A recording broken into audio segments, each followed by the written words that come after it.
going live. Are we going live? Hey, we're going live. Cool, Hello. look at that. Rolling. Hello, everybody. Welcome to Hey. another OSP stream. As always, I am Red. No, fuck. God. What?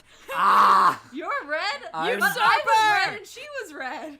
I'm blue. Red, say hi. What's up? I'm Cyan. How y'all doing? Cyan, please introduce Hi, yourself. it's me, Indigo. Off to a cursed start. This is great. We're going to be doing a little historical tour of Assassin's Creed, as you can tell by the fact that I do not know my own fucking name. This is going to be fun. It's been a day.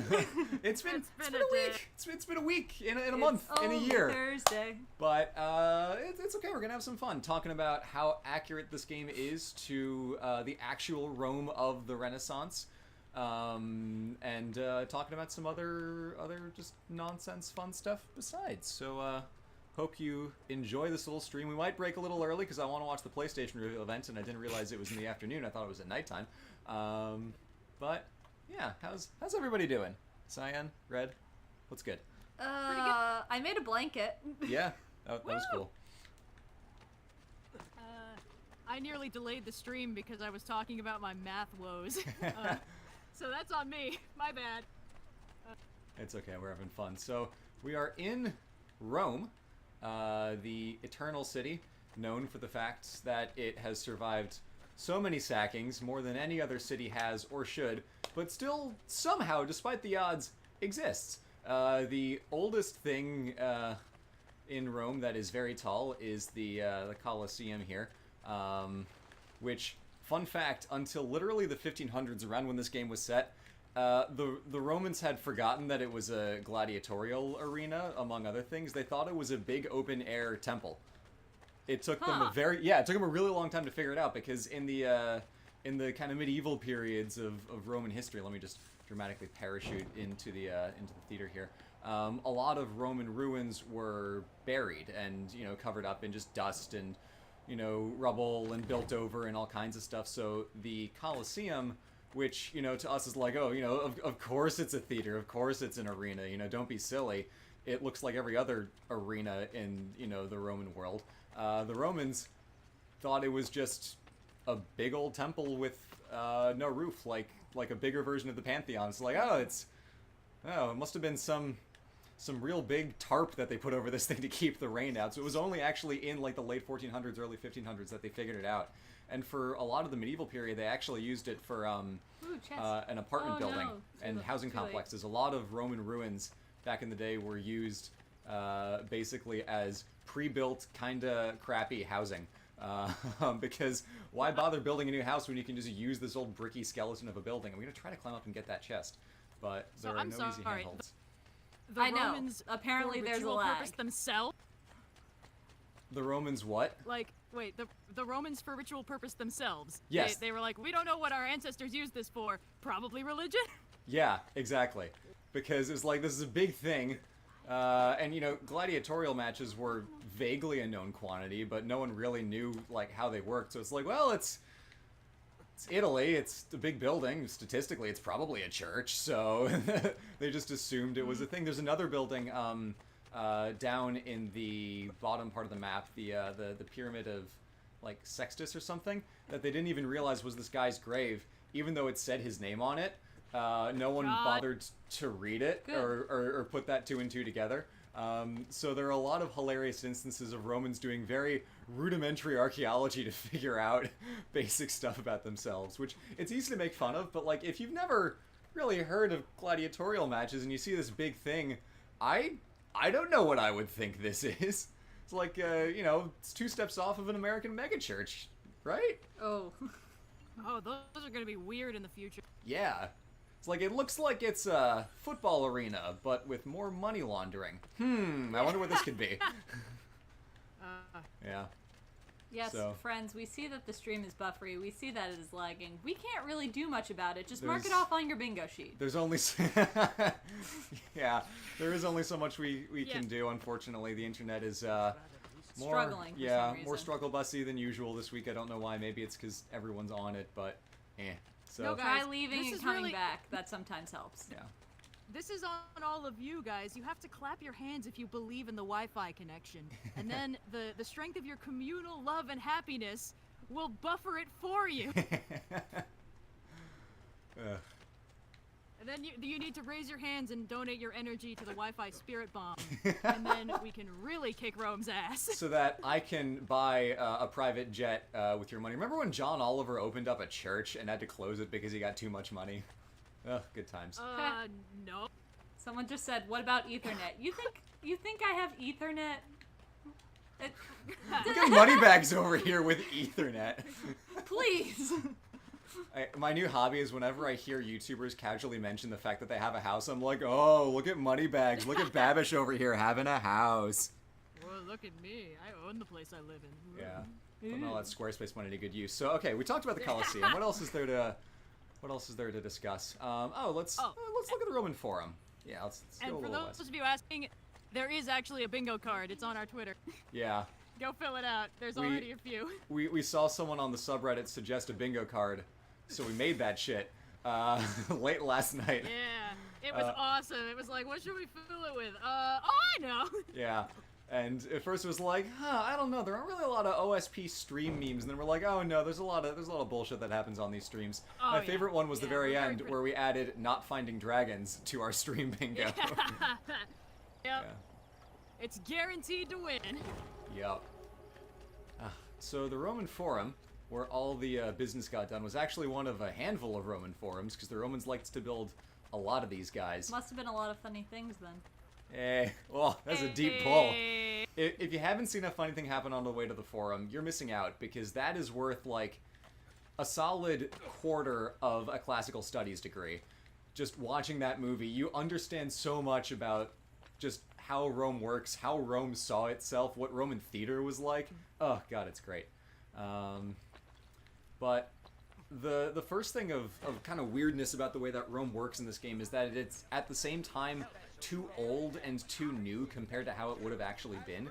So if you go to the Roman Forum now, you'll see something that kind of approximates this with, very neatly polished and, taken care of arches and, various columns standing around. But back in the day, the Roman Forum was just kind of a cow field. And if you look at late medieval, early Renaissance, and kind of into early modern paintings of Rome, it was way less dense than this. There was just, some buildings, but most of this was covered up or used as regular old, housing, just turning the Colosseum into another kind of apartment block type thing. A lot of this would have just been empty fields because no one knew how much junk was under here. And it's only after Mussolini started digging in the early 30s, because he's like, I like classical Rome. Everything else can go get fucked. So he was digging through medieval stuff. He dug through Renaissance stuff. He dug through everything to get to the classical bits so that he could polish it up and, present it as all his new fascist chic shininess. So there are a handful of really famous Roman monuments that, have not been seen since roughly when the Vandals showed up. And the Forum is... to an extent, it's one of them. There wouldn't have been anywhere near this much stuff. But, yeah. One of the neat things about... I always am so baffled by, by how Europe works in terms of just, how it's all wild. built on older cities. I mean... there's jokes about, oh yeah, if you dig in a random field, there's basically a 50-50 shot you'll uncover a treasure trove of Roman coins or an unexploded landmine from World War I. And it's like, oh, okay, cool. And then and then it's America, well, I dug really far down and I hit 60 feet of bedrock and a water main. Yeah. And it's just the civilizations that were here didn't really leave all that much stuff that survived being buried, Yeah. I mean, Mesoamerica has the odd, giant buried stone foundation city, but you don't really just dig that up in a random field. And then there's Rome, where it's, you're running around in Rome, and bits of it already look ancient, because they are. Yeah, no, absolutely. Or Egypt, where everyone cites that thing where it's like, oh, Cleopatra was born closer to the moon landing than the building of the pyramids, and it's like, yeah, that is kind of fucking crazy, that you just have these buildings that are, that old. Yeah. I mean, that was the whole point, but, yeah. It's like, we're making this tomb. We don't exactly want it to be easily forgotten or buried by the sands, although that also happened a lot. Sedimentary soil deposits are a hell of a drug. Yeah. One neat thing about the way that they chose to make the city in this game is to split it up very distinctly into 3 separate districts. The top one over here, where all the actual city stuff is, actually, let me set display off, off. There we go. Now you can actually see what the hell is on this map underneath the Ubisoft icon soup that they put in their games. But there's the Centro district. I prefer miso soup. Miso soup is better than icon soup. There's the Campania district, which is Italian for countryside. And then there's the Antico district, which is Italian for ancient. The ancient core of Rome around the Seven Hills is basically all of this jazz right here. But after the, ancient city got sacked and Christianity happened, the core of the city was kind of pulled in 2 separate directions. Up here is where the Vatican is, the head of all the church stuff now, but originally it was competing with the Lateran, which is down here, a different part of Rome, where I think it's the heads of Saints John and or Saint Peter and Saint Paul. But up here, I think they have some bodies, and down here they have some heads. But in the Middle Ages, Rome was kind of pulled in 2 separate directions between them. Inside the wall and outside the wall? Well, actually, this is all inside the Antonine walls, is what this jazz is. But basically towards very far edges. And some stuff got rebuilt later. But the ancient core of Rome was down in here, where the city was about 1 million people. But in the Middle Ages and in the Renaissance, it didn't really max out at more than like 50,000, which is what it would have been in the 1500s. But in the 12, 13, 1400s, the city pushed way down to the old malarial lowlands along the banks of the Tiber, where ancient Romans wouldn't ever dare... What the... Oh. Ugh. Darn it. Hold on. Please hold. My disc just kicked me out. It hasn't done that in a while. Wait. So occasionally the disc on the PlayStation just pops out and refuses to go back in. Oh. Yeah. Well, that's mysterious. Well, this is gonna suck if this is how this stream ends. Ah! This hasn't happened in a while. Well, alright. Can we just plug it into the Switch and go get some dragons? Alright, you know what? While we're Take waiting, over, Red. I think that's on bingo. Yeah. Actually, yeah. Let me tell you guys why I nearly delayed the stream without noticing. So those of you who follow us on Twitter, which I assume is a lot of you, may probably noticed that like way early in the morning I was tweeting like, oh, I was trying to do work and I ended up doing a bunch of world building math instead, because I was trying to figure out some of you may know I'm doing like this fantasy story. It's not really a big thing, but I was working on trying to figure out the solar eclipse schedule, because solar eclipses are cool as hell, and I wanted to know when I could justify having them happen. And I have a couple moons, and I was like, okay, yeah, I'll just calculate when these things overlap. That can't be hard. I mean, it's basically just trigonometry, whatever. And that's when I learned that in the real world, the way they calculate this stuff out is they don't. All astronomy is obviously observational. They don't exactly like start with, okay, we have the orbital period of the Earth and the Moon, and we have the distance to the Sun, and we have the exact angular radius or angular diameter of the eclipse zone. And no, obviously they don't do that because, you know, we don't know those numbers automatically, so they have to do all this observational stuff. Whereas if you are building a world from the ground up, you start with the numbers, and then you have to reverse engineer the observational stuff.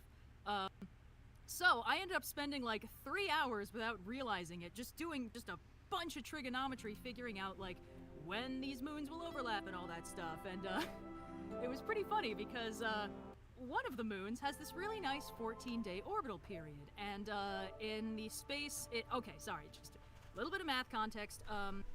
The actual orbit of Earth's moon precesses. It essentially, the orbit itself rotates basically once every 19 years, and the orbit is also tilted at about 5.1 degrees, which basically means that there are only 2 points, which are called lunar nodes, where the orbit of the moon overlaps with the orbital plane of the Earth in relation to the sun.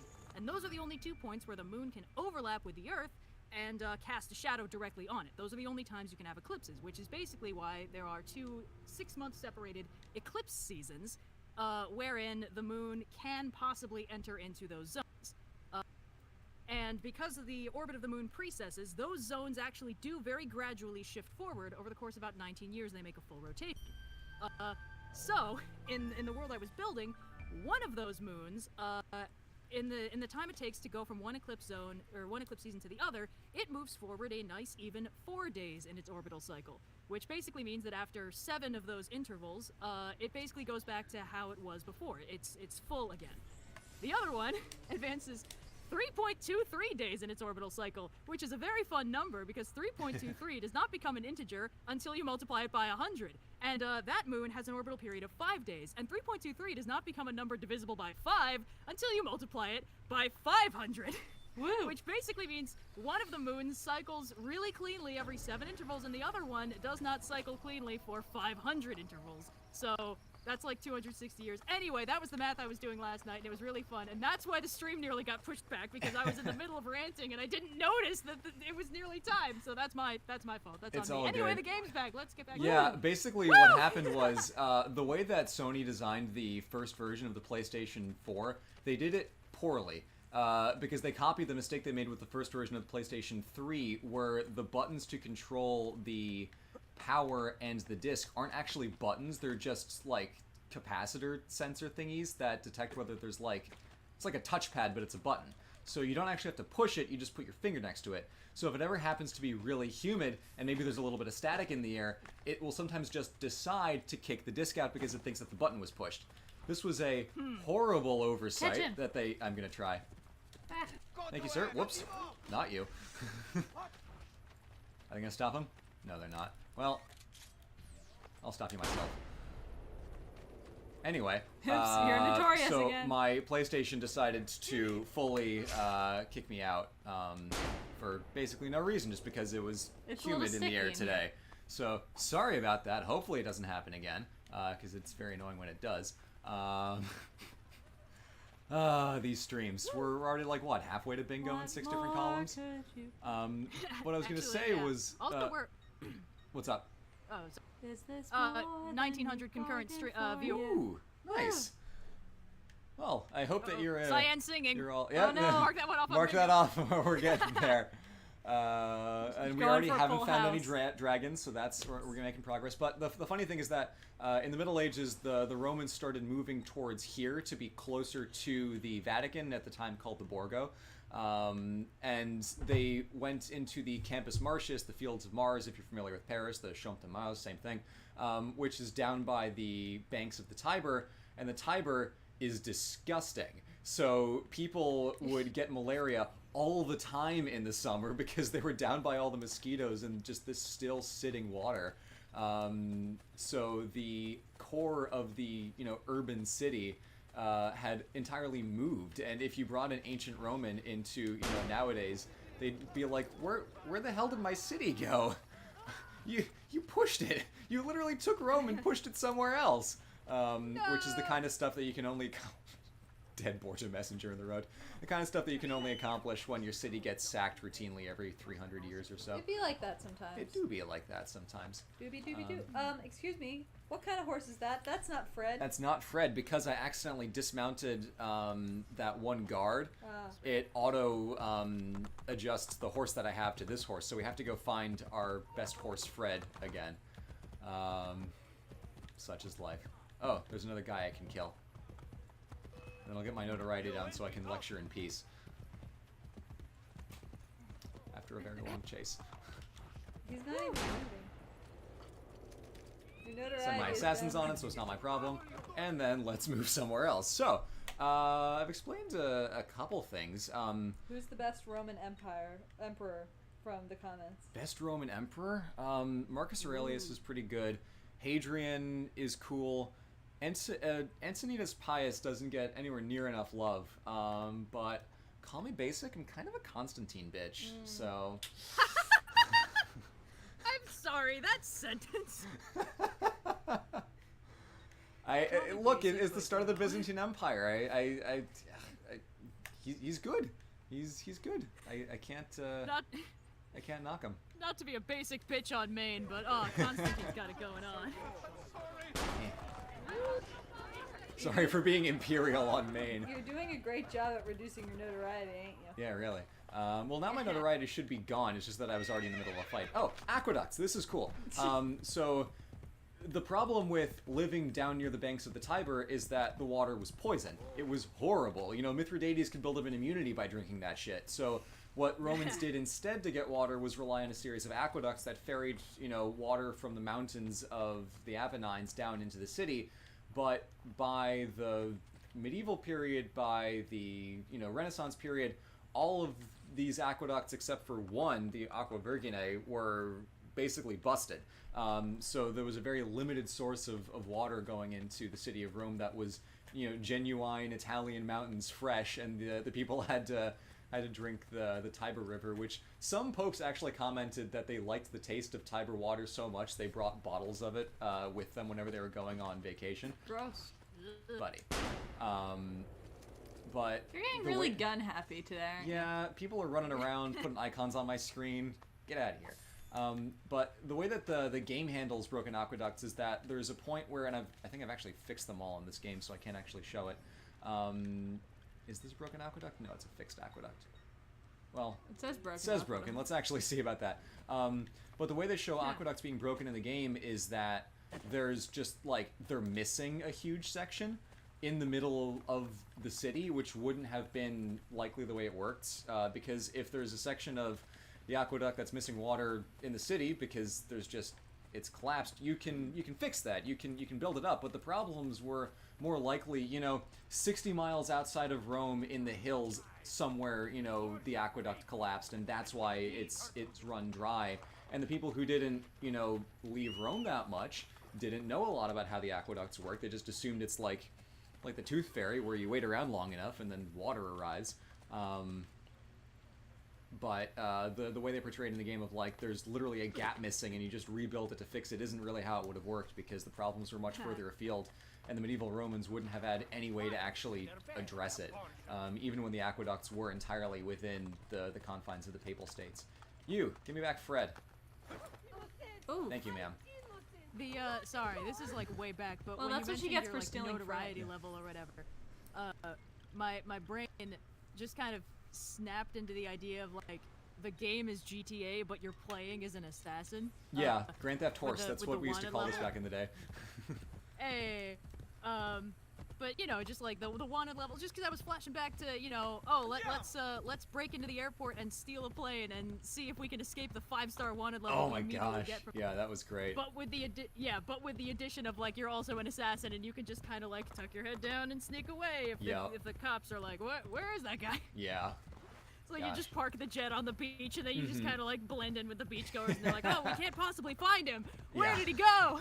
I've parked my plane in between two people on a bench, so clearly you'll never find me. Yeah.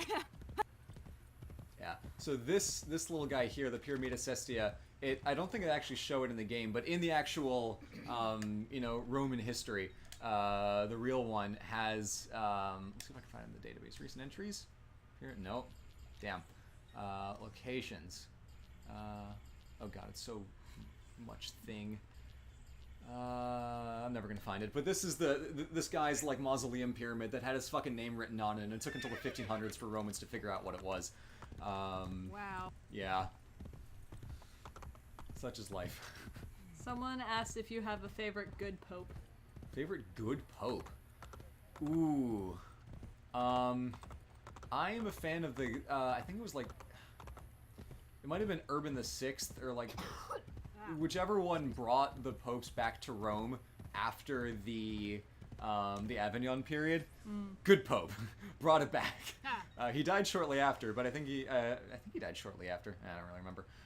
But that one's good. Let's see if Also, we can another find question for both of you. What Yeah. are you guys reading right now? Ooh. Red, do you want to go first as I try to figure out where I'm going here? Well, I mean, my answer is kind of disappointing because I've kind of been too busy to read books recently. I mean, I've just been, you know, doing other videos, chilling outside, and playing some Animal Crossing to get that double outside experience. Yes. It's the authentic way to play. You have to actually take out a huge loan before you play Animal Crossing to simulate the real experience and get fully immersed in the world of capitalist travel corporate hellscapes. People keep asking where Cleo is. Cleo is napping. Cleo's napping. Cleo, How dare you disturb Cleo's nap? She is on her little perch right above all the plants Cat where hammock. she likes to sleep in her little cat hammock. Yeah. It took a lot of convincing to get her up there, but once she realized that it was like a space for her, she loves it. Yeah. So she just naps up there most of the day and then wakes me up at 4 a.m. Yeah. Angrily meowing in my face because she has clearly never been fed in her life despite the food still in her bowl. Never, ever, ever. Ever. Yeah. Mother cares not for us. Father kicks me at jail for father. Jail for father 1,000 years. Also, Indigo says that she loves Cleo and that I didn't have to say that on the stream, but I did anyway. Hi, Indigo. Hey. All right, before the sun sets and it becomes completely impossible to see what we're actually doing in this game because the night is dark in Assassin's Creed Brotherhood. It's almost like there's no street lamps Yeah. because you're in a bunch of ruins. True. Huh. Good point.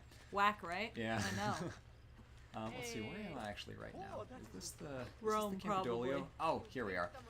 This Yeah, is the statistically Palazzo. speaking. Yeah, this is the Palazzo Senatorio, where the Senate of Rome, not the old one, the one that didn't actually do any legislating because the Pope was in charge of everything, met to work on stuff. The version that they show in this game is a little touched up. Because a lot of the stuff that is here today, a lot of the Baroque stuff didn't really come until later. So when you think of a lot of the famous monuments in Rome, like the Spanish Steps, the church that no one knows the name of that's at the top of the Spanish Steps, Trevi Fountain, Piazza Navona. I'm pretty sure it's the Spanish Steps, the fountain near the Spanish Steps, and the church near the Spanish Steps. Isn't that just what they're called? No. I genuinely don't know the name. No, but that was sarcasm. It's those three things. Hey. Yeah. On this they- channel? No way. No, this is Overly Blunt Productions. Overly deadpan Yeah. productions. But a lot of those buildings and monuments, all the Bernini stuff was added way, way, way later. So there are only a few parts of the game that really show that because it's very true to our understanding of what Rome would have been like, you know, being tourists and seeing it, but it's not actually what the Renaissance was like because all that jazz came later. So they show some restraint in not making Rome entirely what we imagine it to be and holding off on a lot of the really big ticket monuments, but they do, we'll go to the Vatican over that way a little later and show how they kind of superimpose onto the Renaissance Rome a much later version of Rome. So we'll see it later, but that little dome over in the corner there, St. Peter's Basilica, the reconstruction hadn't even started yet, and this version of the game shows it as being almost done, which it wouldn't have been for another 100 years, just because St. Peter's Basilica is such a big thing that they wanted to get it in the game somehow. And that's actually a trick that Assassin's Creed does a lot. When there's a feature that was built later, they kind of show it as being a little under construction. So the Duomo didn't have any of its facade almost until the 1800s when unification happened, and they're like, oh, we should actually put the front on this damn thing. But in the game, they show it as like, oh, here's 70% of the facade as we know it, with some like construction rafters and scaffolding up to give the illusion that it's not actually done yet, which is a really clever trick as a shorthand for like, look, we know that you know this thing is here, and it will be, but not yet. So they do a good job in this game of showing different points in Roman history, even though it wouldn't have actually really looked quite like this, to convey the length of time that Rome spans. So there's way more ancient stuff that there ever would have been at this point in Roman history. There's way more Baroque and high neoclassical stuff than there ever would have been at this point in Roman history. But they show it because that's what we expect it to be. And they can kind of cordon it off to various places in a way that makes it seem distinct and clever from a gameplay perspective. Blue, But can you do a quick clarification for the chat? Is there an Assassin's Creed game you have not played? yeah, I never played Liberation because I didn't own a PS Vita, and I haven't played those crappy like 2.5D runner games, the Chronicles. I played the first one, it was bad. I played all the other ones though. So if you have a question as to if Blue has played the game, the answer is most likely yes, unless it is one of those two. You can stop asking now. Okay. And this is best dome. Domo. Domo. Not to be confused with the Duomo. Yeah. Not to be confused with that piece of garbage they call the Duomo in Milan. Oh, okay. Yeah. I was about to say, did you just call the Duomo? No, I would never. But this is the only Pantheon. Dame for Blue is Dome. The what? The only Dame for Blue is Dome. Nice. That was a nice 2 seconds of breeze, and now it's gone. For whatever reason, even though all the windows are closed in this room, it just felt like a really good breeze for a second there. We are still out of AC, which is why cooking content on my Instagram has been a little sparse, because we live in a very warm apartment, and the oven is not well insulated, so it gets real hot if you turn on the stove. Yeah. One trick that I right, go ahead. Oh, I was just gonna say, this is not a milestone to anyone else, but I just got a microwave for the first time in my life, and I immediately celebrated by making some microwave hot cocoa and some microwave popcorn. And fun fact, you do not need to buy microwave popcorn to make microwave popcorn. Yeah, you can do it in like a paper bag. Just regular. Yeah, exactly. Yeah. I put it in a paper bag and I just kind of threw it in the microwave, and I just, it was great. So yeah, that's me celebrating the wonders of the new age of technology. Circa the 60s. If it makes you feel better, there was one summer I didn't have a microwave, and it was a pain in the butt. It's rough. Because, like, you go to, like, say you have some frozen vegetables. You want to heat up the frozen vegetables. The microwave is the best way to do it, because otherwise you have to, like, mess around with pots and water. And steam your vegetables, kiddos. It's good for you. So while we're here, one of the things that I love what they did with the Pantheon is this little trick of when you're kind of coming in, it's just bathed in all this light, and then as you walk in, they kind of dial it back so you don't go blind. But it's a really cool effect to convey space and openness, and especially when, they would have been burning incense in here, it probably would have looked like this at some points. As I mentioned in my domes video, one of the most insane things about this building is that they calculated the spacing of the dome and the position of the front door. Because if we look at a map, this is not oriented perfectly north to south. It's kind of wonky. It's a little bit on an angle. That's because at noon on the legendary anniversary of Rome's founding, the light from the oculus of the Pantheon shines through the front door. I think it's like late June or July or something. It's so good. I have never seen it in real life, but it's so cool. Yeah. But yeah, that's my favorite kind of like architecture, where they align it to the sun on certain times of year. Perhaps people may notice that I've been spending a lot of time thinking about astronomy lately. It's a thing. There's some stuff that I've been working on. Some stuff. We got like a Patreon video request. There's just a lot. But it's interesting because, of course, you can just kind of observe where the sun is at certain times of year, and then you can mark that out, and then you can build around that, or you can like choose locations based on where the sun shines through. This is unfortunately one of those things where sometimes that's what people were thinking about, and sometimes it's like coincidental, or the sun is going to shine through it at some time of year, because that's kind of how the sun works. So Really? like there are some structures, like there are these Neolithic tombs where like the sun shines in for only like one day of the year, but it's like, was this a significant day, or is it just because it's a really long shaft and the sun only reaches this far in at very specific times? Like, what does it mean? And as always, sometimes there's really a pattern, and sometimes it's a conspiracy theory, and it can be very hard to tell which is which. I would love to see a conspiracy theory about how they backwards dated the founding of Rome based on what day the light of the Pantheon oculus shines through the front door. It's like, oh, well, it must have been this day. One email that we got a couple months ago was a student whose teacher, as a project in an anthropology class, made them come up with fake conspiracy theories to show like how people can cherry pick data to just make up bullshit.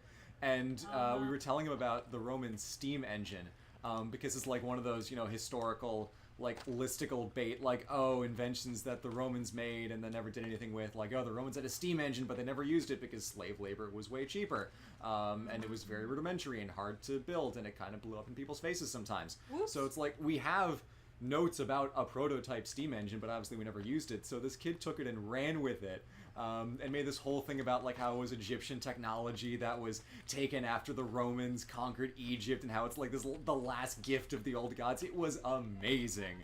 I was so impressed.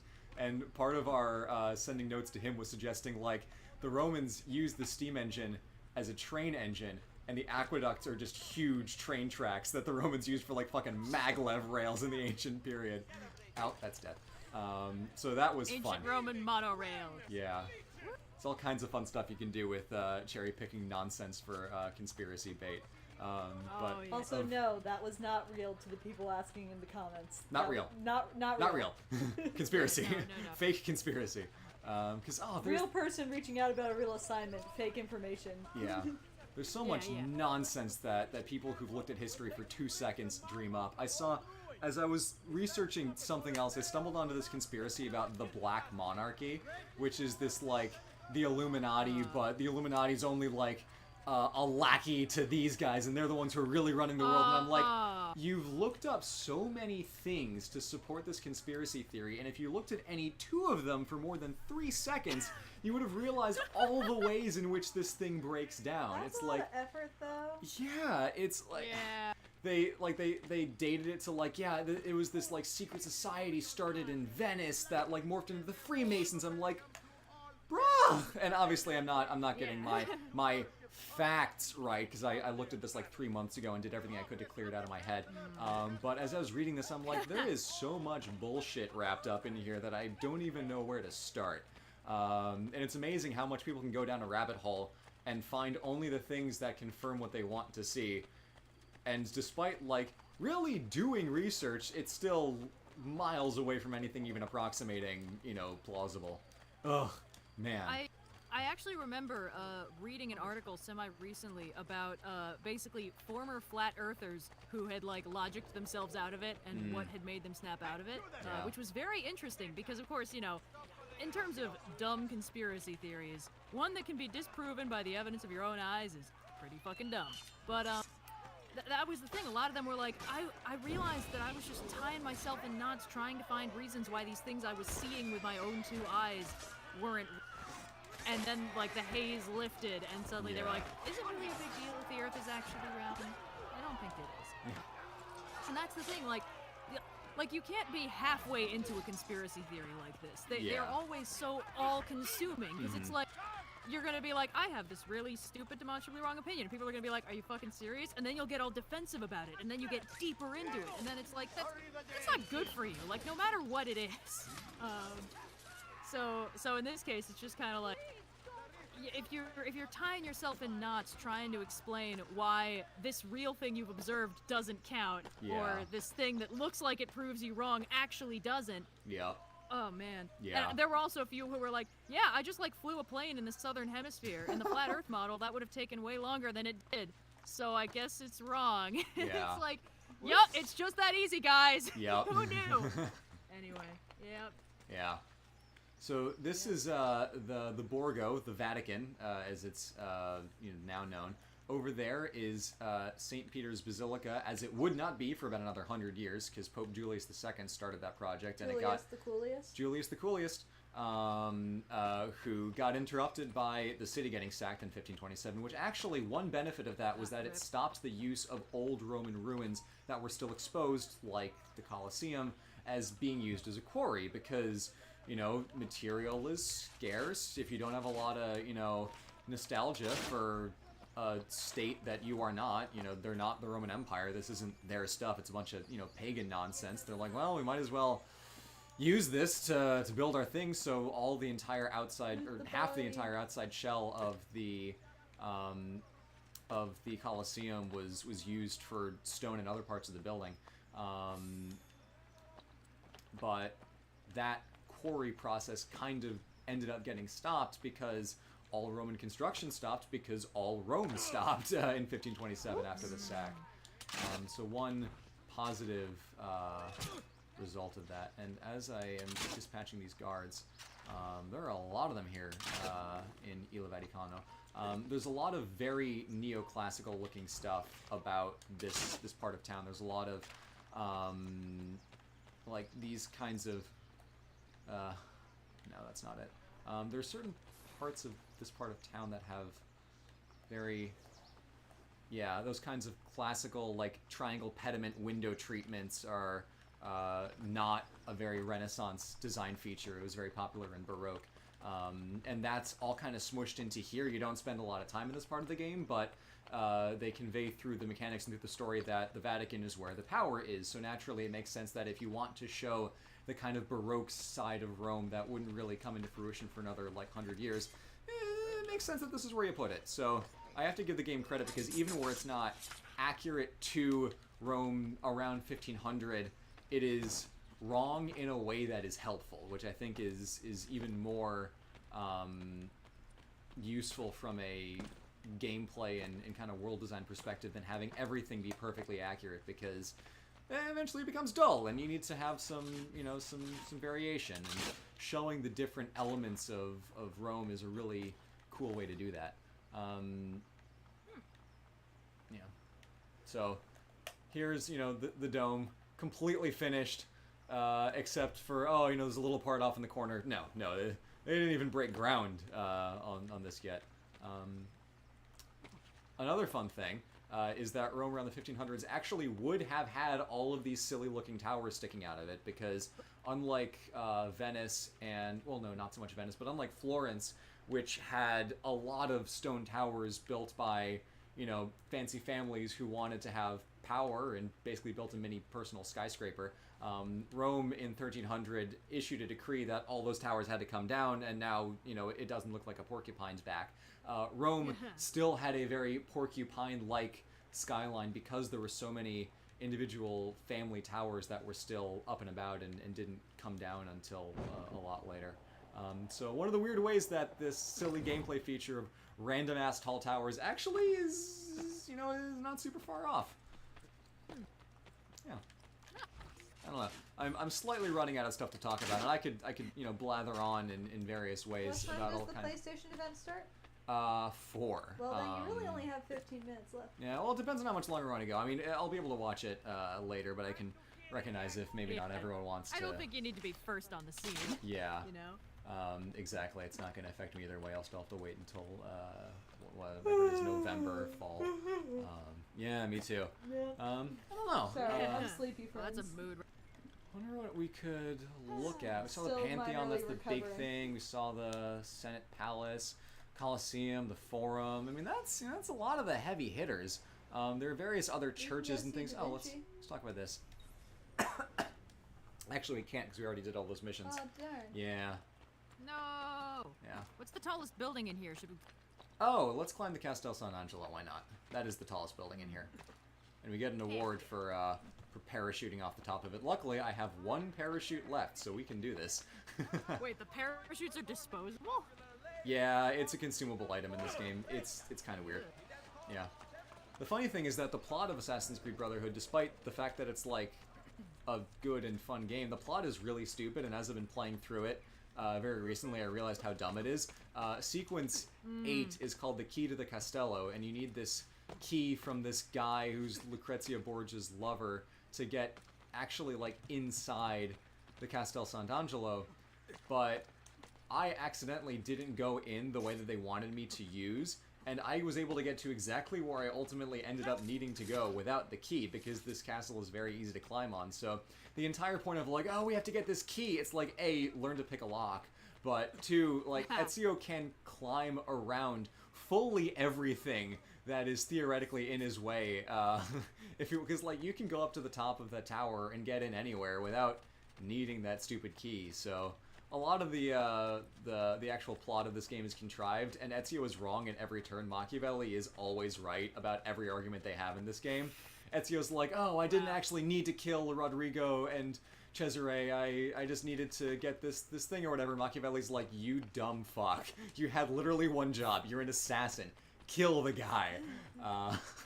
Is killing wrong? Is it really morally righteous? What do you think your job is? Yeah. The parkour is not the job. Yeah. What are we paying you for?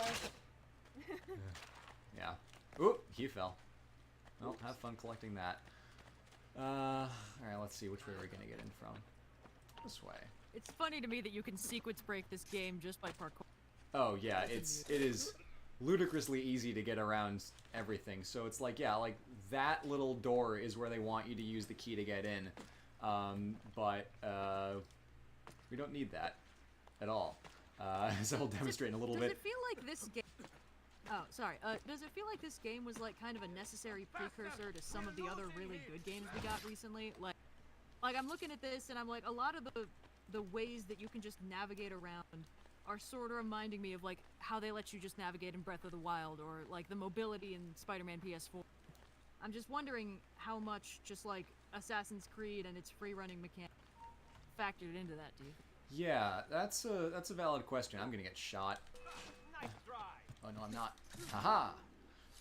So Assassin's Creed ended up influencing. I like how he gave you like little like what? Yeah, what are you gonna do? It ended up influencing itself, kind of most of all, because it got very much into its own headspace of what it. No.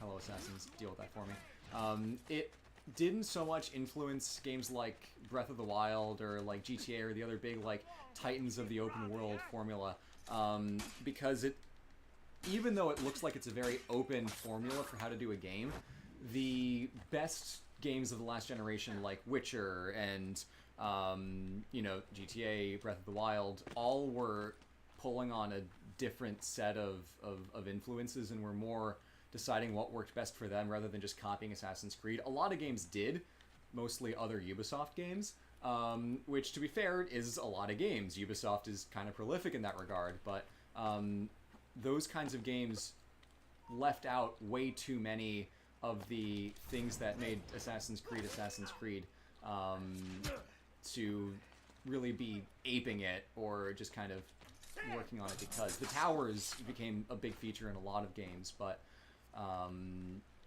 it's not so much like, oh, all these other games exist because Assassin's Creed was like first and really good. It definitely helped to popularize the open world genre, but a lot of the actual elements of what this game has you doing, like building up the city of Rome's economy and unlocking, heck, getting turned around.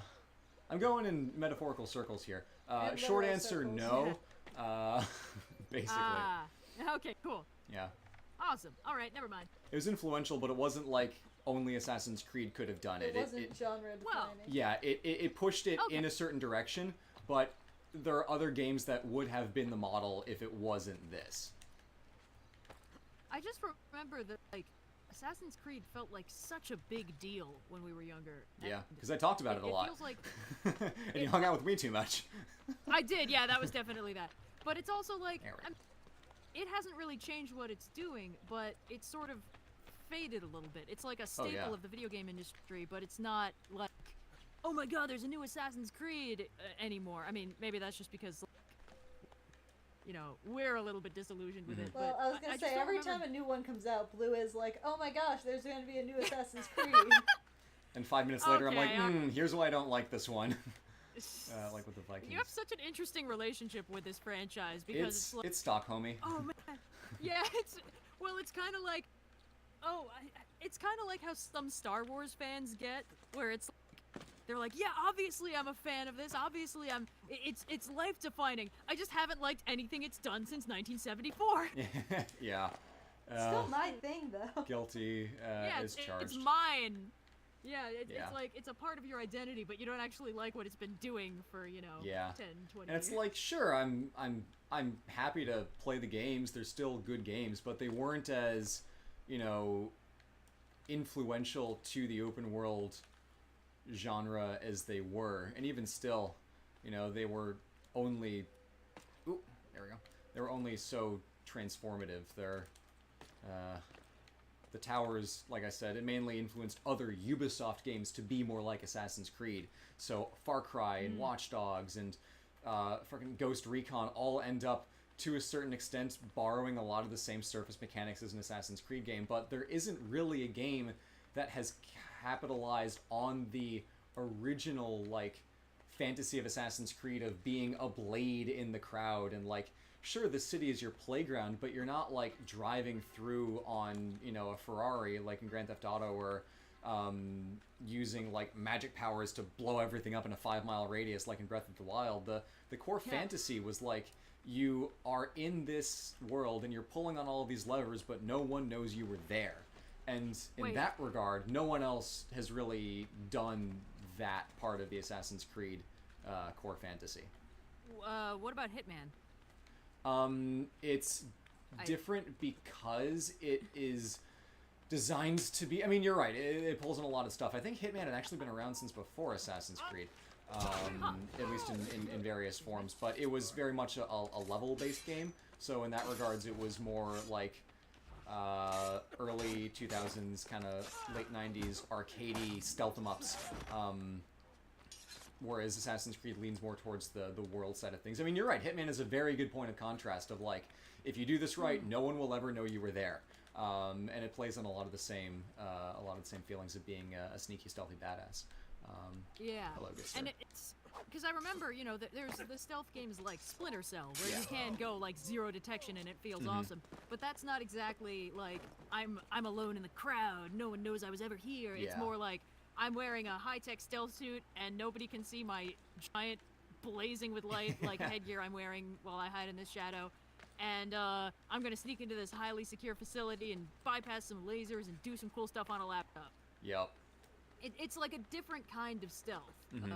I mean, it's still fun, but yeah, it's weird. I feel like Assassin's Creed... It feels like Assassin's Creed was doing a lot of different things and has sort of pulled back from like all of them. Yeah. It was doing, you know, it was doing the future and past plot line. It was doing the Pieces of Eden thing and you know, the assassinations and kind of the free roaming, like just grab your missions, it's open world. And then it was... It feels like every time there's a new Assassin's Creed game that everyone really likes, it's because it did something completely different. Like Black Flag, I think everyone liked that. Like the Pirates, exactly. There's a channel I've been watching. Hey, fly like an eagle, we got the trophy. There's a channel I've been watching recently called White Light, who did a series of retrospectives on Assassin's Creed games for Rogue and Unity, the French Revolution one that was really bad and everyone hated, and now people are like, wait, was this game actually kind of good? Answer... No, but kind of. And that game came the closest in recent memory to really hitting on that fantasy of like, this is this world, and I'm not the one who started the French Revolution, but like, damn if I'm not gonna pull on some levers and influence things while I'm here. And it feels like you're in the historical playground a lot. And the history thing, I feel like, would have been an interesting way to see the open world genre go, because there aren't really a lot of other history games around, and that was like the biggest part of this thing was like, it's a stealth game, it's an open world game, and it's a history game. And there have been stealth games, there have been open world games, but there's never been anything that is all three of them in the way that Assassin's Creed is, until Ghosts of Tsushima comes out I was next gonna say, month. yeah, So we're starting to get like a revival of the Kurosawa stuff. Yeah. Man, I've done enough bad movie nights. I think I want to watch a really good movie, and I haven't revisited Kurosawa since I actually like developed a discerning cinema eye. So. Treat yourself to actual good film, and I think that it's interesting because Tsushima is basically the first game that hits in various capacities all three elements of that. Of like, it's the stealth, it's the history, and it's the big open world. But it's putting it through the filter of like samurai movie as opposed to putting it through the filter of like high political intrigue Assassin's Creed kind of thing. So it's still very much going to have its own identity, but in terms of other games that follow in the footsteps of like doing what Assassin's Creed did well, I think Tsushima has the best chance of taking up that mantle, even if it will play nothing like, you know, a typical AC game. It excites me for the same reasons that the old AC games, you know, got me jazzed. So anyway, that's probably enough ranting about the nuances of Assassin's Creed. It's only so interesting. Yeah. I was gonna say, I think what's gonna make or break Ghost of Tsushima, is how it feels to play. Yes. Because it's like, I mean, you know, with the Spider-Man PS4 game, everyone was like, oh, another Spider-Man game, alright, cool, whatever. Yeah. And then when it came out, everyone was like, you really feel like you're Spider-Man. And it's like, that's the thing. The controls feel good. They don't care that it's another Spider-Man game. They don't care that there's only been one halfway decent Spider-Man game before that. They're like, yes, this feels awesome. And Ghost of Tsushima has, like, the aesthetic down. Like, they really went hard on the aesthetic. It's just gonna be how the controls feel. Yeah. I think that's really good because, like, if you can feel like the protagonist of a samurai movie, then that game is going to go down in history. Yeah. Whereas if it feels like you're maybe like puppeting a bus that has a sword attached and it's hard to control, or maybe if it just feels like you're along for the ride and just like you're pushing buttons as some kind of token to advance the plot, then that's not going to be great. Like, no matter how definitely. it looks and no matter how the trailers look. But I mean, I think they could pull it off, and I kind of really hope they do because I love that aesthetic so much. Sucker Punch is great. They're the team that did the infamous games back in the day where you play as the dude with lightning powers. So they definitely understand movement mechanics. They have a really good handle on combat. And they're great at building worlds. When it came out, Infamous Second Son was one of the prettiest games I'd ever seen. Obviously, not anymore, but when it did. And I think to your point, the way that they've shown the combat, insofar as you can see what a game is like via the trailer, the combat is designed to be fast in that fights are over quickly. But you can't take on 1 million people. So, in an Assassin's Creed game, sure, you can, take out people very quickly by doing like counters and stuff like that, but you can be surrounded by about 20 dudes and not feel threatened in the slightest because only one of them is going to attack you at a time. But in Tsushima, the whole point is that the fights feel like samurai movie fights where you draw your sword and then one of you is dead a second later. So it really tries to emulate the vibe, even if it's not going to be strictly historically accurate. I don't care. I want a samurai movie game more than I want an authentic Japanese samurai game. Oh, heck. Yeah. I died. Hello, gentlemen. You're not looking for me. Carry on with your lives. Actually, this is only related in the sense that they have kind of the same setting, although not quite. There's I think I've mentioned this. There's this anime, Rurouni Kenshin, pretty good. It's the only case I've ever seen where the live-action movie version is also quite good. There's a live-action movie version of Rurouni Kenshin? There are 3. What? And they are good. Wow. Yeah, it's okay. crazy. It's actually quite funny. The first one came out, and I watched it, and I was like, holy shit, wow, okay. 'Cause it's interesting because, like, the fight choreography is obviously a little bit less crazy than it was in the actual anime, where it's like, oh, this person's jumping 30 feet in the air and doing, like, a triple backflip, whereas in the show, it's more like, okay, this person moves very, very, or the movie, it's like, this person moves very, very quickly, but everyone is moving in a way that I expect a human to be able to do. Yes. And the fights still feel incredibly intense. And then the second movie got released, and I was like, hell yeah, I'm gonna watch this. And it was like really late, and I was like in school. I had class the next day, and I was watching through it, and I was like, there's only 10 minutes left in the movie, and I don't think they'll be able to get to the fight with the bad guy. I wonder what's gonna happen. And it ended on a goddamn cliffhanger, and I was like, well, I guess I have to watch the third movie then. Yup. And that was the day I had no sleep. Oh, beautiful. So, but yeah, it was like, it's the only case I've ever seen where I watched the anime movie, the live action version, and I was like, you know what? Not only is this good, I think this might actually almost work better than the animated medium for this, because it's a fairly realistic setting. Meiji era, I think. Meiji, yeah, it's during the restoration where the samurai are basically getting. Exactly, yeah, Meiji Restoration, and I was like, okay, yeah, this looks good, and like it feels good, and the fight scenes are like brutal, but in a way that makes me actually think that they're making sense. And yeah, I don't know, it was a good time. Okay, good time. I praise. It's the only example I have of an anime movie that is not absolute shit. Yeah. They're all so bad. Every other one is so bad. Anyway. Yeah. Where we are here is a little square, or technically it's a elongated oval called Piazza Navona, which is a very famous Baroque era square because of its Bernini fountain that has the 4 rivers of the world depicted. It was the Tiber, the Nile, like the Rhine, and like the Po, maybe. And there are statues for representing each. So there's like fucking crocodiles and shit for the Nile River sculpture. And it's very cool. It obviously doesn't exist in this game because it wouldn't have fit. But I think the obelisk is still there. And it's neat to see the ways in which obelisks crop up, because there's one in the Vatican in the old courtyard in front of St. Peter's, but that hadn't been put there yet. I think they might have moved it from somewhere else. So It's fun to see, like, this is a place where in real life Rome you can go and spend too much money on a meal that won't be very good.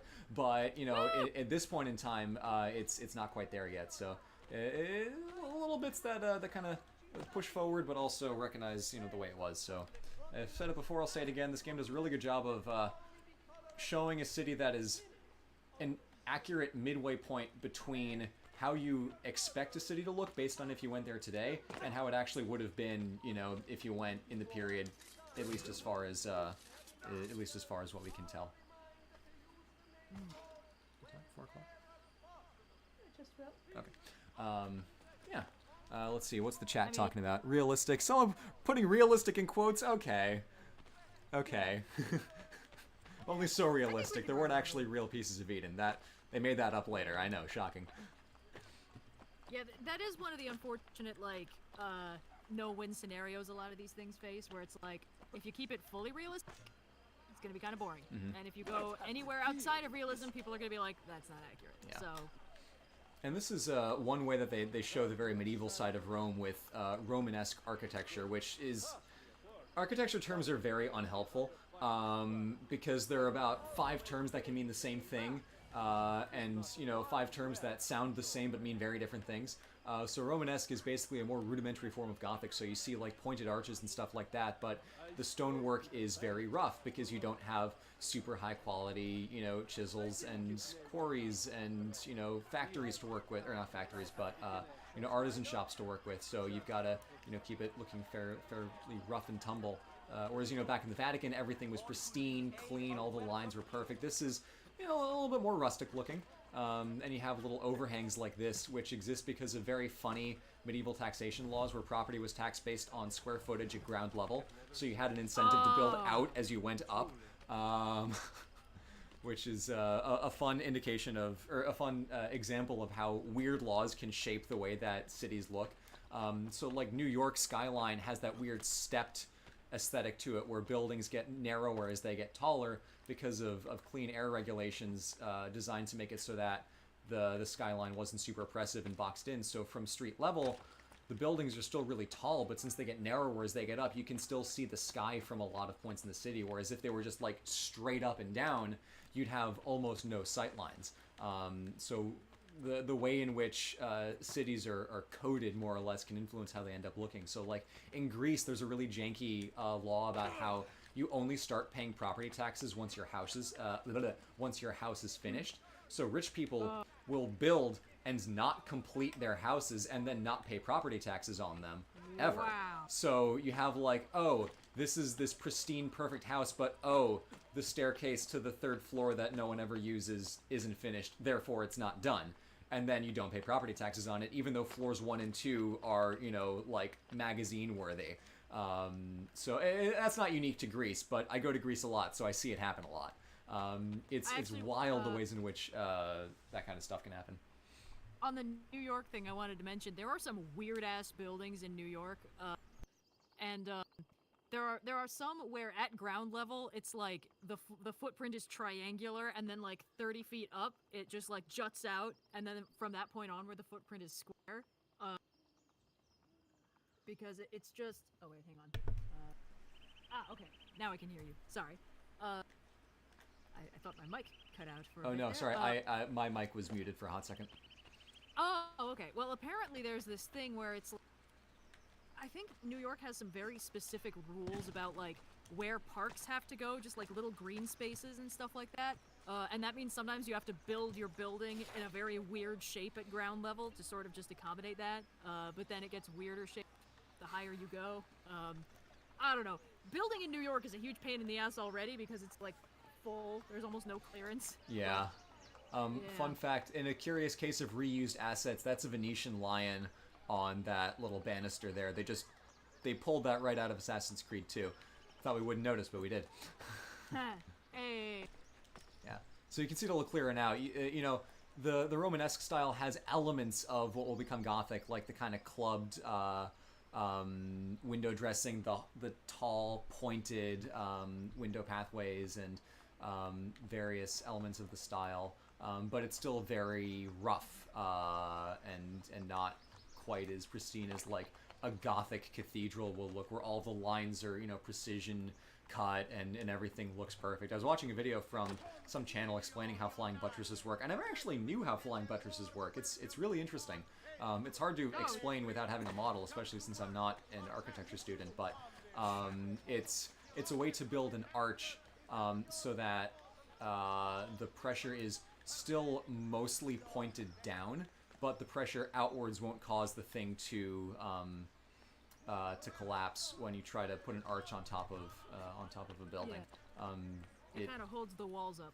Yeah, it absorbs it, so you have these like layers of extra wall that kind of push in and helps to dampen it, so that you don't try to drop an arch on top of a building and then it just doesn't fit at all, and then your building collapses. Medieval and Renaissance and early modern and ancient construction must have been such a weird time, because you have to just assume like, fuck, we made a 2-foot tall model out of wood, so the real one's probably gonna work, I guess, and then you just build it and see. There are all kinds of examples of things collapsing under their own weight. The Pantheon collapsed, I think, twice before they finally built it, so if you look up like when was the Pantheon built, you get conflicting answers, because the original one was built for Marcus Agrippa, biggest badass in ancient Rome, and it says his name on the front. Marcus Agrippa built this in the year yada yada yada. But the dome collapsed. They did another one. It burns down, because I think they made that one out of wood. And then under Hadrian's tenure, they made the final like concrete pour version that we know and adore today. Me more than everyone else. If you go to the Pantheon, go early. If you go anywhere, go early. It's never worth seeing anything in the middle of the day, because it's way too busy. I'm not entirely sure how accurate that travel advice is now, given the incident has made it harder to go around the world, because the Backstreet Boys are on tour, so all the venues are closed. But whenever you do go traveling again, go early. It's worth it. Yeah. Or just go really late, which has the same... Yes. Until things close. I don't actually know what I want to talk about. I had a list of notes on my laptop here, and I think I mentioned all of it. There's yada yada yada, population, Renaissance painting, cities that once knew weren't older. Yeah, Rome's the city of towers. Oh, here's a fun thing. In terms of population, even though Rome's population was fairly small at only 50,000, which wouldn't have been as big as London or Paris at the time, Rome had one of the most diverse populations in Europe, because everybody had to go and talk to the Pope about something, so there were embassies for everybody in the city. And they actually do a really good job of conveying this in the game, because they show like, there's some Portuguese ambassador who you have to go, threaten, or some English merchant whose lunch money you have to steal. But there are way larger groups of people from somewhere other than Rome in the city. And even in the actual, historical Rome, around this time, half of the population lived in somewhere that wasn't Rome, and a fifth of the population wasn't even Italian. So there were so many people milling about the city, even a Jewish population, because I think it was the Medici popes were very welcoming of Jews fleeing persecution from Spain, because, convert or die. But Rome had a very large and lively and very robust Jewish population compared to other cities in Europe at the time, just because the person in charge decided to be more tolerant that decade. And then, off it goes. There's something interesting about, if you look at the history of the Jewish people, where usually it's okay, everyone hates us, everyone hates us, everyone hates us. Oh, this guy decided to be nice to us for 70 years, and then he died, and okay, everyone hates us, everyone hates us. There's this certain, just constant awareness, just a little background radiation of, we've been welcomed for now. It's cycles of history, man. If there's any population that recognizes, the more things change, the more they stay the same. Yeah. Or meet the new boss, same as the old boss. It's the people within a nation. Yeah. And then okay, we've moved in, but don't get too comfortable. Maybe don't unpack all the suitcases. Yeah. And then on the reverse of that, there are places where it's like, oh hey, we were really mean to you guys 500 years ago. We are super sorry. So Spain and Portugal have a very generous policy of letting in people who have, Sephardi Jewish ancestry as citizens of Spain or Portugal, which a lot of British Jews have been taking up recently as Brexit's been going down. So that policy came in just in time as a convenient excuse to get the fuck out of Britain. Scottish independence, it's gonna happen. It's gonna happen one day. Bless up. Fingers crossed. Yeah. It's always something. It's definitely interesting. Like, I mean, the history of that part of my family is a little bit, doesn't get talked about that much because most of the people involved in it were like, oh, worst year of my life, got out of there, we're not discussing it anymore. But, it's like, oh yeah, these people escaped Poland in, like, the 1890s when they were like, I get the feeling maybe this is going to become less welcoming for us. And then there were the ones who got out of, like, Russia in, like, the 1930s in the pogroms, and they were like, yeah, okay, we're outie. And it's just, that it's a consistent through line, and you can always tell, like, there are periods in history where it's like, it's kind of okay to be Jewish in this part of the world.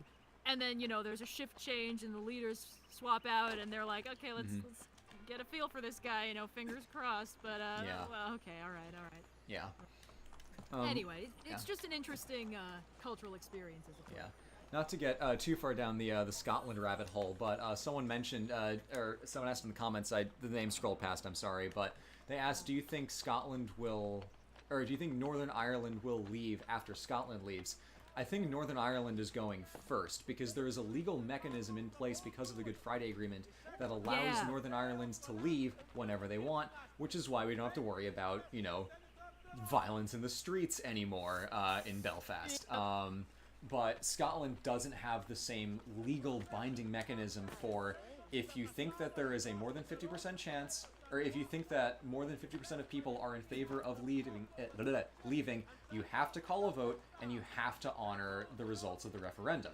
That's, in the way that Northern Irish law works. Scotland is just, well, we've been in the Union for 300 years and we really want to leave, but we don't really have a means to do so. Because even if the independence referendum in 2014 was yes, which good thing it wasn't then, but maybe now we should, because it's funny, back in the day it was like, oh, we don't want to leave Britain, but we'll lose our access to the EU, and the EU is so important for the well-being of our country, and Scotland's like, well, fuck. Now what? But Scotland doesn't have the same legal mechanism that allows them to leave in the way that Northern Ireland does. And Wales, I'm sorry, guys. So Northern Ireland almost certainly will be the first one out. And funnily enough, the EU Commission has basically said if there happens to be a new state of Ireland and Northern Ireland, it will instantly get fast-tracked through EU membership. Even though technically as a new country it won't be an EU member, it'll basically like piggyback off of Ireland is what they said the rules will be, which makes sense. Whereas Scotland would kind of have to start from square one, even though Scotland loves Europe, and Europe, I think, likes Scotland. But anyway, that's enough of my rambling about that. I'm just kind of running around thinking of something to do. I'm trying to remember, wasn't there like a thing, another case of, oops, they said the quiet part out loud, where like, Britain was like, oh, if that part of Ireland is allowed to continue trade with the EU unrestricted, then that'll be totally unfair because they'll do better than everyone else. And it's like, oh, I'm sorry, Britain, are you saying that it's not going to be a good idea for you to secede from the EU? Yeah, that was part of Johnson's election campaigning in November and December of like, oh, you guys are going to have a really good deal because you're going to have access to EU markets through Ireland. And then Scotland's like, hey! Yeah, excuse you. Yeah. Yeah.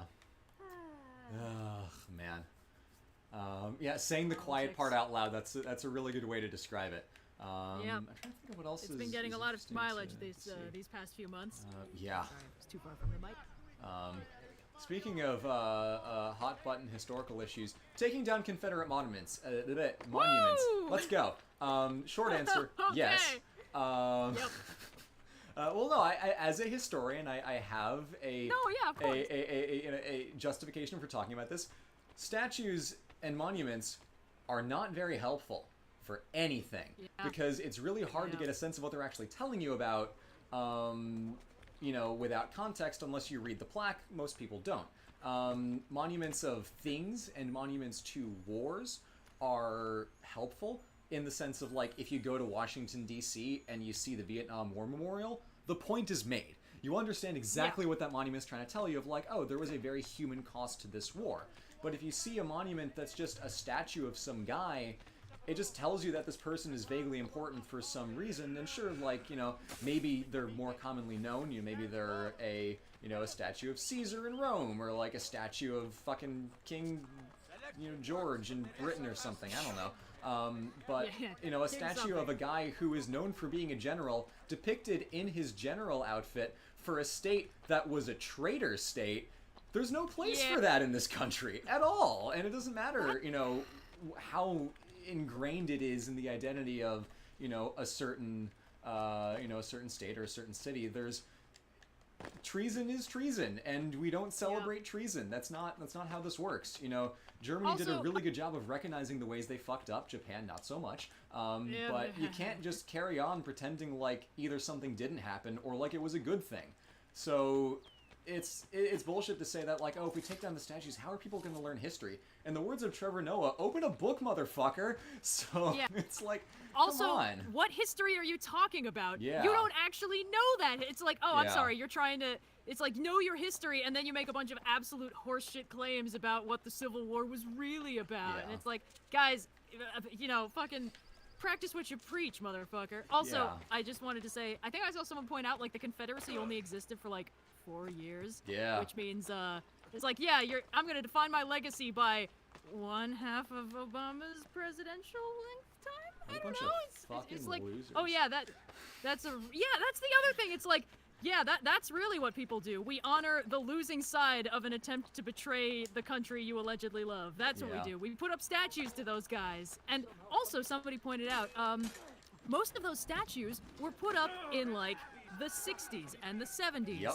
Mostly as a deliberate intimidation tactic to the growing civil rights movement. Yep. It wasn't about honoring your legacy. It was about saying, oh yeah, sure, you want your rights. Well, that's okay. We're just going to put up a big old statue to honor a slave taker who fought for the right to make you people less than human in the eyes of the law. Yeah. Isn't that fun? No, by all means, continue trying to get your rights. Just remember who you're dealing with. And that's the thing. It's like, this isn't about history. It's not like after the Civil War, people were like, oh yeah, you know what we should really do to be nice to those nice, young Confederate boys who we totally kicked the asses of? We should put up some statues in the honor of the people who tried to betray our country and split it in half and maybe kill the president or something. And it's like, oh yeah, that seems reasonable. No, it was a historical revisionist movement and a deliberate attempt to intimidate and suppress the growing civil rights movement that scared the shit out of these people. And so I'm not going to be sad at all to see them, melted down, just, peacefully removed with a forklift. But I mean, people have been campaigning for the removal of these things for decades, and well, for some reason, it almost seems like a lot of people weren't all that interested in getting rid of them. I can't imagine why. But, expanding on to your points, they were put up in 2 major waves. The first was early 1900s, and the second one was during the Civil Rights era. It was 2 separate groups, or 2 separate generations, I should say, of people who put the statues up. It wasn't quite all at once. It was the first rounds during the Jim Crow laws of like, hey, we're going to keep you in your place. And then during civil rights, it's like, wait, they're asking for rights. We'll put up more statues. That'll dissuade them. So the most generous interpretation that I can give of like, oh, well, you really need to learn the history is, all right, put it in a museum, and then try to write a plaque explaining why this is a good thing, and then if anyone wants to go to your jank-ass Confederate museum, or if you want someone to go to a museum about the Civil War and learn about what people from the other side of it thought, you can present that in a museum in a nuanced and well-contextualized setting so that people aren't going to see, oh, that's a guy in a Confederate outfit who is... There's a statue of him, so I guess he's cool. I guess he's a good person who we should look up to. It's like, no! The most generous interpretation of that is if a statue is problematic, take it out of a public space and put it in a museum. Or melt it down, throw it in the river, and, do to the statue what the person who the statue is of would have done to you. So... Oh, Jesus. But, suffice to say, no tears are being shed at OSP headquarters for the loss of a bunch of Confederate monuments to slavery. Those aren't tears, that's champagne popping. Did you see the thing about the classicist, or the archaeologist who who put up a guide on how to remove an obelisk if you are in ancient Egypt and need to remove an obelisk for no particular reason. I did see that. I was Yeah. like, just in case obelisk removal is something on your to-do list for the day. Oh god. Stale It's Coffee says, definitely been just tabbed into the stream for Assassin's Creed, got way down south into the land of traitors. Absolutely based. God. I guess the thing that really annoys me about this, and we've just mentioned this, is the whole learn history, and it's like, bitch, you first. All the people doing this are talking about actual history and real shit that happened to them and why they have justifiable reason to be upset. And you're like, no, I mean, learn the history where I'm right and you shut up. Yeah. It's just like, God Yeah. damn it. And I saw one comment. There's almost no point in getting annoyed at that. Yeah. Oh, sorry, what? I saw a comment saying they're talking as if every person in the Confederacy was evil. Not every person in the Confederacy was evil, but a lot of people in the Confederacy were complicit, which is a very important distinction, but ultimately doesn't make that much of a difference. So, you can be complicit in a system and be, like General Lee is like, oh, I really love my home state of Virginia, but he was much more worried about abolitionists than he was about, succession, even though he would have maybe rather liked the Union to stay in place. He knew where his bread was buttered. He wasn't gonna turn around and stand on principles. And Robert E. Lee even said, don't put up statues. That only causes more problems. So if you really like the guy, listen to him. So, also, sure, not everybody was evil, but the ones who made the decisions were. Let me just bring up a concept that was brought up post-World War II, and it is the concept of the good German. And you may be able to guess what that means. It was the good citizen who kept their head down and, didn't really raise a fuss and was, did their part for their country, was a good citizen during World War II. Good Germans are the reason why all those the horrible things were caused by actively horrible, unconditionally evil people. They were not stopped because of this population that was complicit. And there's this myth in America that nobody knew slavery was wrong until it was abolished, and then they were like, oh, my eyes have been opened, okay, cool. If I had been alive, then I would have been an abolitionist, of course. And it's like, that's not true. People knew that it was wrong. People knew that it was hypocritical and fucked up and dehumanizing, and people were fighting against it since it started. Yeah. And those people are the only people who you can unconditionally say were doing the right thing. Yeah. Because there were the people who were actively doing the bad thing. Those guys, unconditionally evil, top of the ranking. Mm-hmm. And then there were all the people who let it happen and profited off of it and didn't stop it. And those people were complicit. And complicitness in a crime is still a crime. Yep. It's not a moral judgment of these people were all inherently evil monsters. We're not saying anything like that, but we are saying that they were all complicit in an inherently evil system. And it's also not like a strict north-south delineation. There were people in the north who were complicit with slavery. Yeah. There were plenty of people who were like, let's get rid of the Confederates for being traitors, but maybe this abolition thing, we don't really need to do that much. It's not a north-south delineation, and there were people in the South who were fighting against slavery. Yeah. But there were a lot of people who were just content to let it sit and to make money off of the system as it existed because they were being good citizens. Yeah. And that is the danger. It's perfectly fine, happy, suburban, just chill. We're good citizens, we're happy, there's not a mean bone in our bodies, we're not malicious about any of the people who we are complicit in the systemic oppression and suffering of. But you're still contributing to an evil act and an evil system. And I think it's important to recognize that you do not need to be a Snidely Whiplash-type supervillain to contribute to an evil system. Yeah. Anyway, Yeah. woo! Sorry No, about that. go off. What's that on bingo? Oh god, I think that's Red Goes Rogue. Red goes rogue. Or highly specific rants. Part of the reason this is on the mind, in addition to the everything going on, is because I was watching a video from friend of the channel, Knowing Better. Great YouTube channel, talks about a lot of stuff in very good nuance and detail. He had a video about slavery scar across the United States, basically talking about that little straight line that goes across a bunch of states. If you look at a map of the U.S., there's roughly at the north-south mark, there's this really weird place where all of it just kind of is one line. It's basically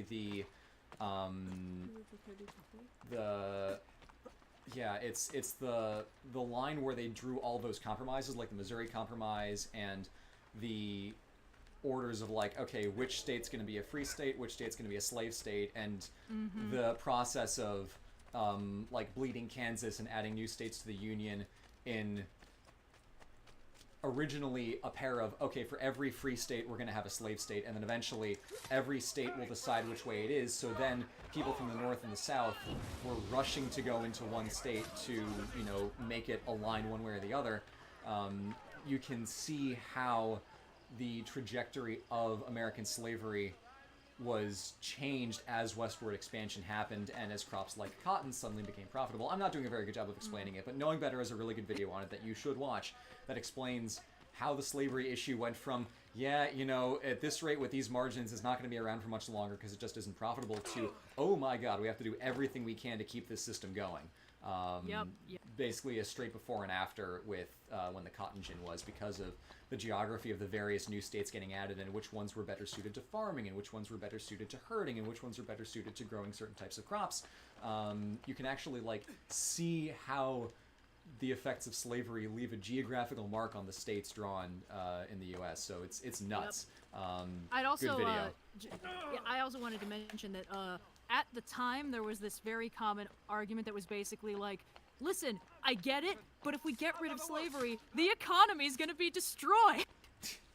That's the thing. If you're making that argument, you already know that your position is a bad one, but you're saying, listen, I know, but we have no choice. It's bad, but oh, think of all the people who will suffer if we get rid of all of our free labor because we kidnapped people 100 years ago. Anyway, there's a lot of reasons why the American system of slavery was uniquely horrible, and also why it got maintained, and I think part of it is because it was in place while the country was being built, and it made a lot of country building a lot easier, and that made it structurally fundamental in those early decades to how things were playing out, and that meant a lot of people were like, I get it, yes, it's bad, it's antiquated, but also if we get rid of it, we won't be able to make all this sweet money, so I mean, I guess our hands are tied. Well, maybe not our hands, but anyway.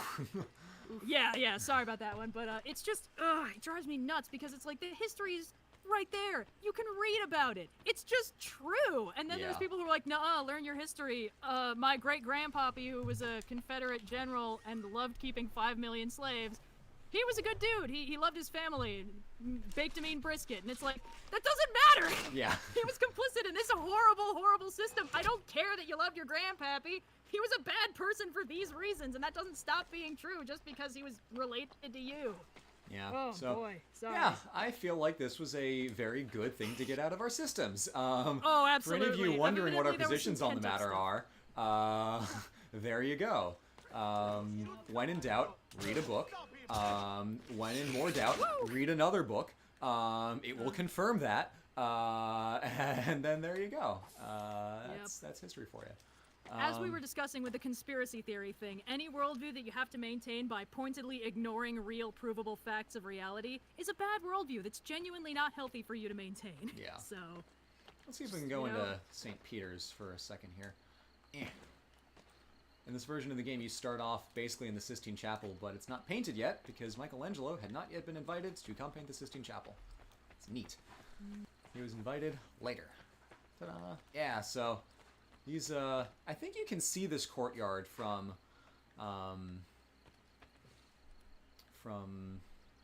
somewhere in the Vatican. But, yeah, okay, so I'm seeing what they're doing here.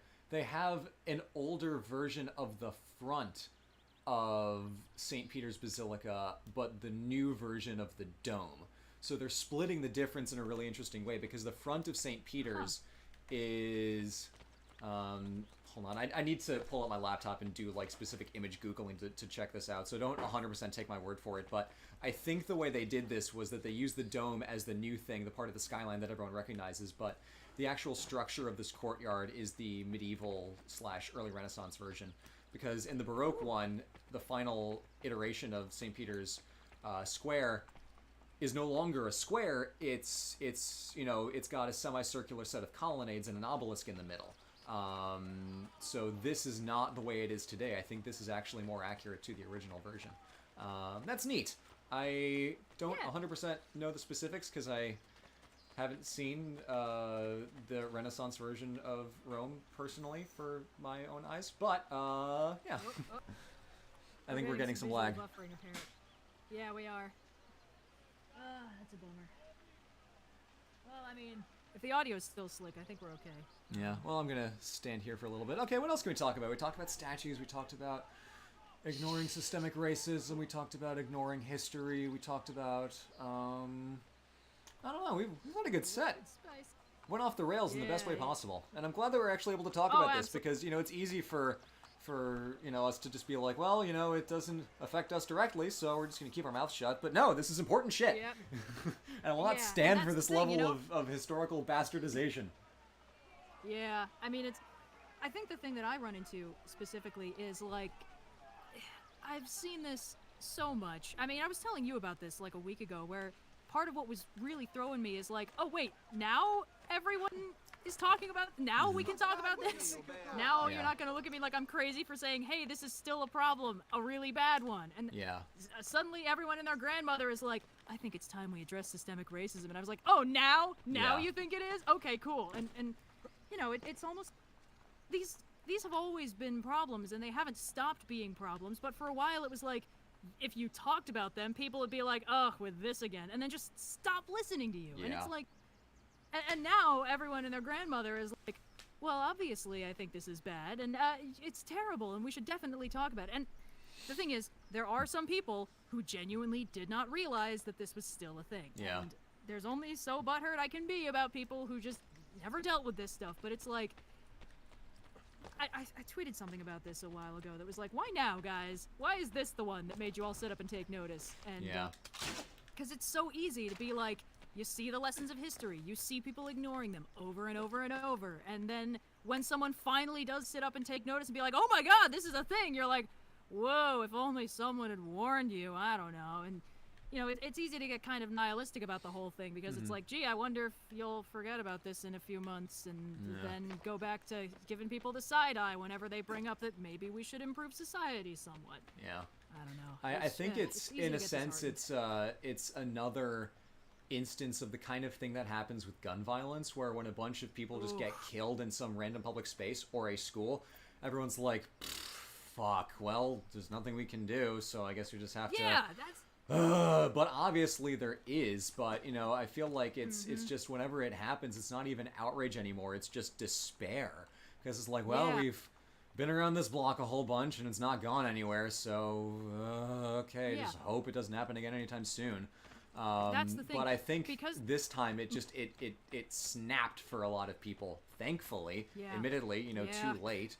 And I'm guilty of you know, in some regards, like, well, fuck, there's nothing I can do, but there is something I can do, and now I've started actually trying to do more things. But I think that's gun honestly- violence is going to be a similar situation at some point in the future, where people realize, like, Yeah. wait, fuck, no, this isn't okay. We can't let this happen.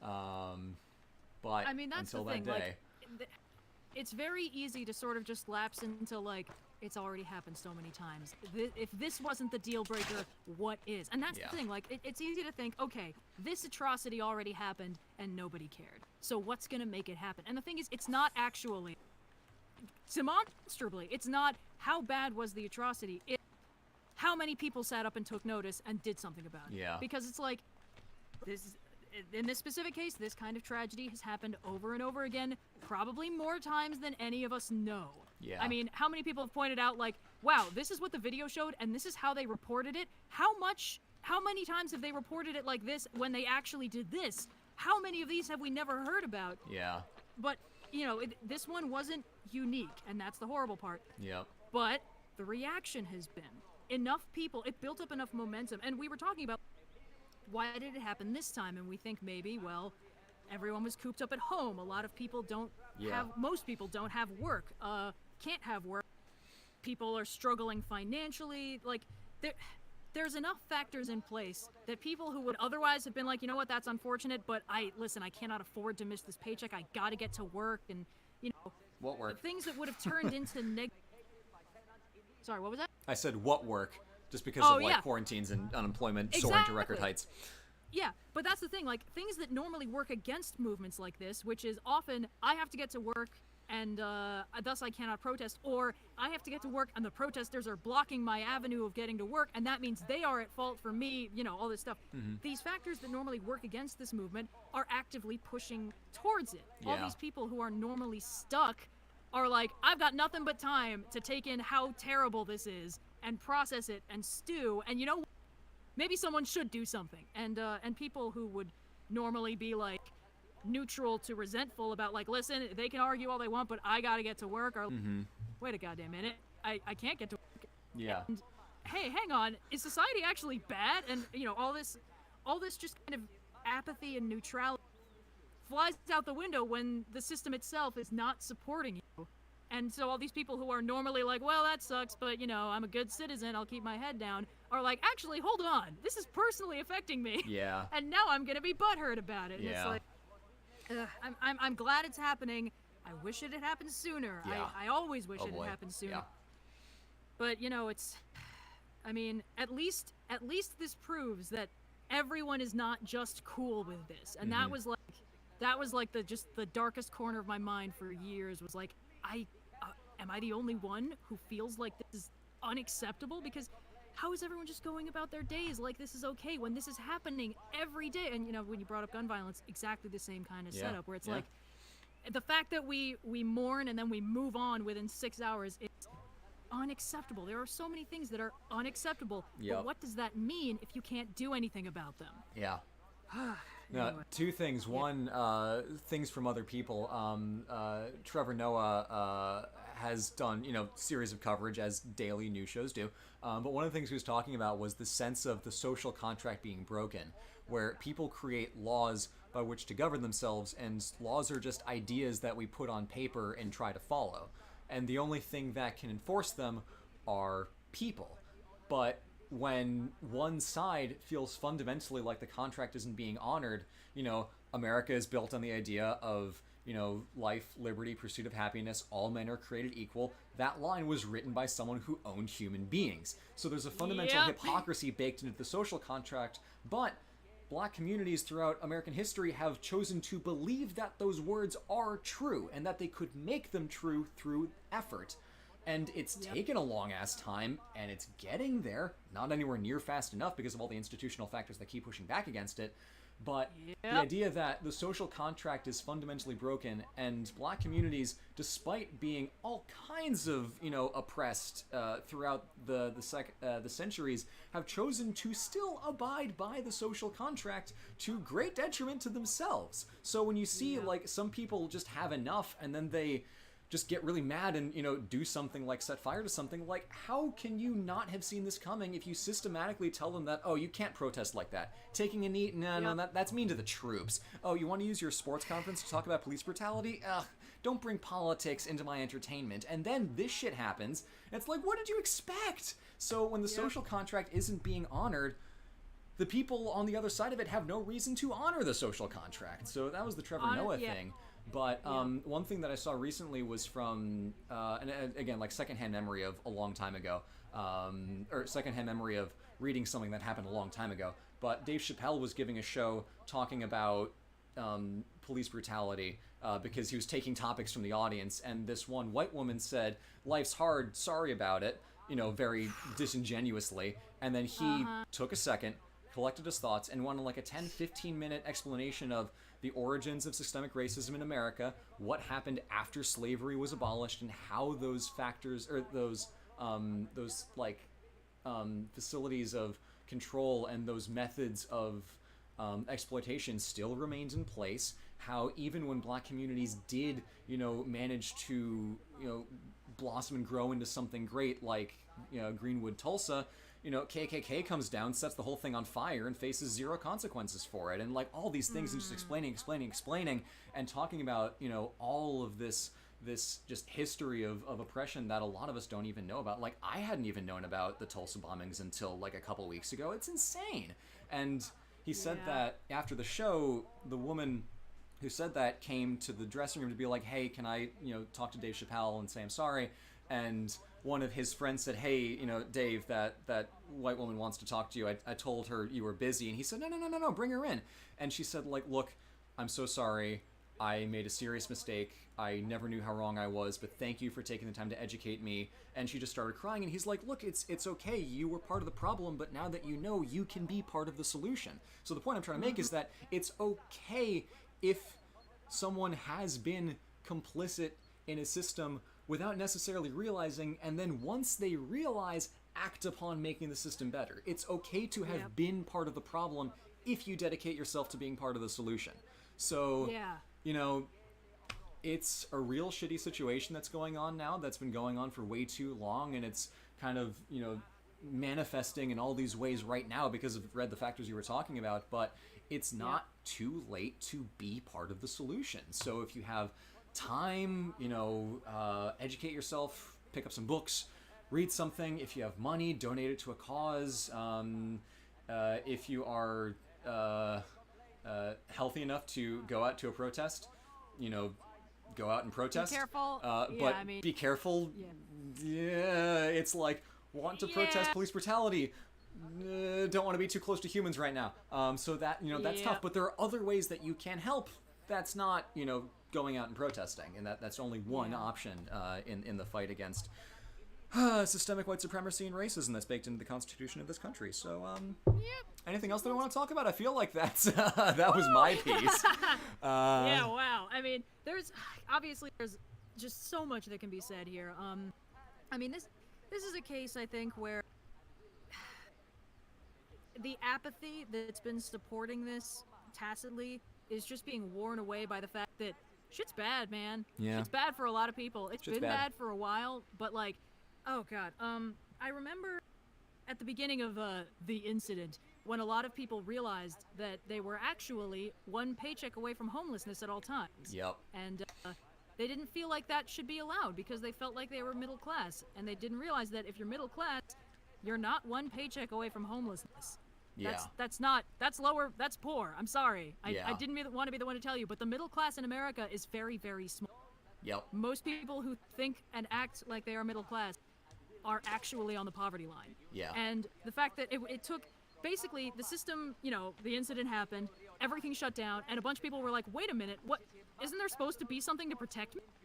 And they realized, no. Sorry, there's not. You're going to get $1,200 in a couple months, and then probably nothing after that. Maybe, and there's not going to be a rent freeze, and you're just going to have to deal with it. And all these people who had been cushioned by a system that wasn't really all that cushiony, but it was keeping them away from, like, the sharp edges and the grinders and stuff. Yeah. They're like, oh no, wait a minute, I'm actually in a much more fragile position than I realized. Yeah. And that's not a fun realization, you know, to think that you were safe because you were in an insulated position, and then one thing shifts and you realize you're actually, like, just hanging over the abyss and there's no net to catch you. Yeah. Because you never needed the net before, you never noticed that there was no net. And when It's other hard. people were like, there's no net, you were like, oh, that's rough. Well, it's a good thing I don't need a net. Yeah. And that's the thing. It just, that scares people, and that shakes the apathy out of them sometimes. Sometimes they notice and they realize, like, wait a minute, this is unacceptable.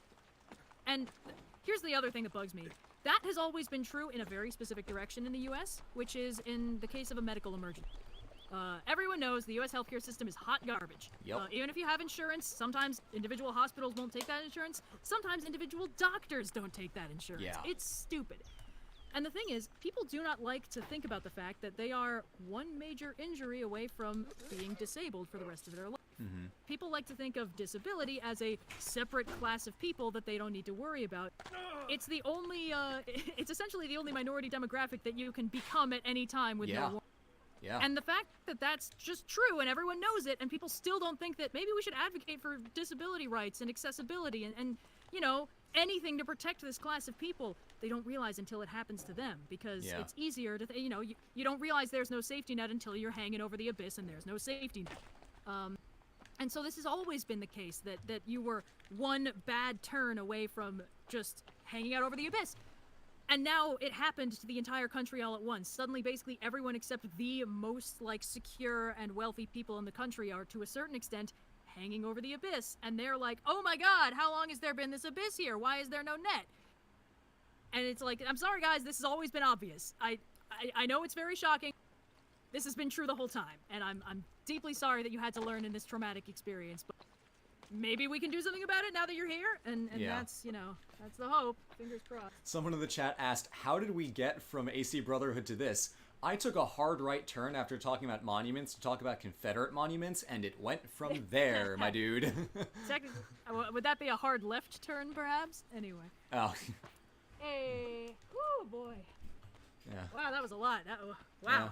I'm drained. Yeah, I think I've got nothing else to say about Rome. I mean, to vaguely round out this historical tour, it's a very good representation of lots of Rome squished down on top of each other, which is really what the city of Rome is, and the modern version of the city of Rome is good at showing you all of that, like, diversity over time of what Rome has been, but you know, that version of Rome where you can see ancient ruins perfectly reconstructed next to medieval churches, next to Renaissance palaces, next to Baroque fountains, next to, you know, modern, you know, whatever Mussolini was doing.